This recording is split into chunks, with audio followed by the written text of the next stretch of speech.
Écoutez, c'était un conseil, on dirait intéressant. Tout d'abord parce que les élus que nous sommes, donc Gérald Corralier et Patrick Bernard, de l'opposition, ont travaillé les dossiers qui se présentaient, particulièrement la décision modificative budgétaire, les 500 000 € qu'on doit évidemment ajuster pour compléter le budget et finir les opérations avant la fin de l'année. Mais ils étaient préparés en commission finances.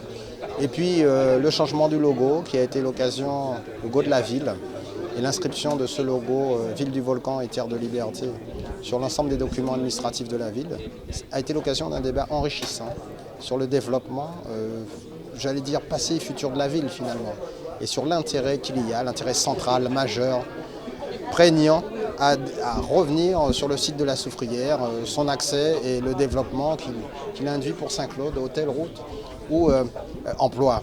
Et je crois que là-dessus, il y a une certaine cohésion, une unanimité des élus à pousser ce dossier, je dis bien, le faire aboutir, malgré toutes les résistances politiques ou administratives qu'on sent bien, pour empêcher de développer Saint-Claude, eh bien, que les Saint-Claudiens sachent qu'ici, la minorité et l'opposition, on peut l'appeler comme on veut, mais en tout cas, travaillent pour faire avancer un dossier économique et social important pour les Saint-Claudiens, celui de l'accès à la Soufrière tout simplement. Quel que soit le mode d'accès, il faut y arriver, 10 ans c'est trop long. Et c'est de la position qu'on a exprimée ouvertement donc aujourd'hui. Maintenant, pour l'avenir, il faut continuer à travailler. Nous sommes dans l'année 2014, cette année d'une seconde mandature, y compris pour l'opposition. Nous sommes au Conseil et puis nous continuons. Et nous sommes présents pour défendre les intérêts de tous les Saint-Claudiens, du Sud Basse-Terre, au sein de la communauté de communes, et évidemment une certaine ambition guadeloupéenne à réussir tout simplement. On continue, disons, à travailler. Nous sommes élus pour travailler depuis des années, on le démontre. On ne le fait pas seulement à l'approche d'élections, non. Et c'est après ce soir, il fallait quand même qu'on puisse ajuster le budget pour pouvoir terminer l'exercice budgétaire de cette année. Donc on a voté notre deuxième BM de l'année, et en faisant en sorte qu'on puisse tenir nos engagements face à nos contribuables, face à nos administrés.